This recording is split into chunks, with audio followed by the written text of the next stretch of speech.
everything governments run is crap. Hi, I'm David Harsanyi at Human Events. Today we have with us John Stossel, author of the book No They Can't: Why Government Fails But Individuals Succeed. Thanks for being here. Thank you. Great. Let me start off by asking you, I think, a question that you probably asked often.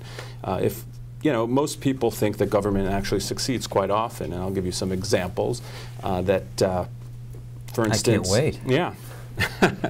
Well, private individuals couldn't build an interstate highway to help with trade, or guarantee our retirement like Social Security, where even irresponsible people, for instance, can, be insured to not die in a ditch somewhere and homeless. I mean, could private industry have taken care of that, or individuals dealt with those problems?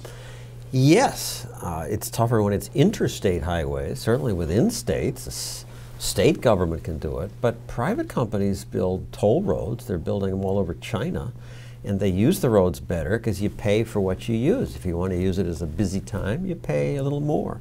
And it's not like these roads are free now. We think they're free, but we're paying for them in taxes. And what do you mean the government's providing us a secure retirement? The government's running a Ponzi scheme. This is what they locked Bernie Madoff up for. And government's doing the same thing, maybe even worse, because Bernie had the hope that his investments might have paid his investors off. Government knew it was spending the money right away, and people were living longer, and we're $30 trillion in the red for Medicare. Wouldn't they lock people up for that if that was done in the private sector? I think they would, yeah. Scam. Yeah. Well, it's hard to play devil's advocate when I agree with you completely. That does make it tougher. Why doesn't everybody understand this? Yeah. Well, let me ask you this then. We, as individuals, we derive so much from the marketplace, from the iPad to great medical care, all these things. But yet when it comes to really important things in our lives, like education, for instance, we back away. Most people, I think, like public education, or they believe it's a good thing. Why is that?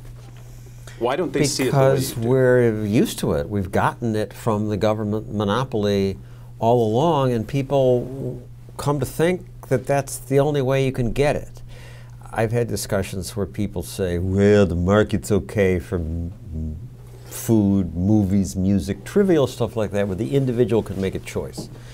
But the individual can't choose, doesn't know enough to pick a good teacher for his kid. He doesn't know what the curriculum should be, and we want an educated citizenry, so this is why government has to run it. But everything governments run is crap. From Russian steel mills to airlines to people starving in the Soviet Union.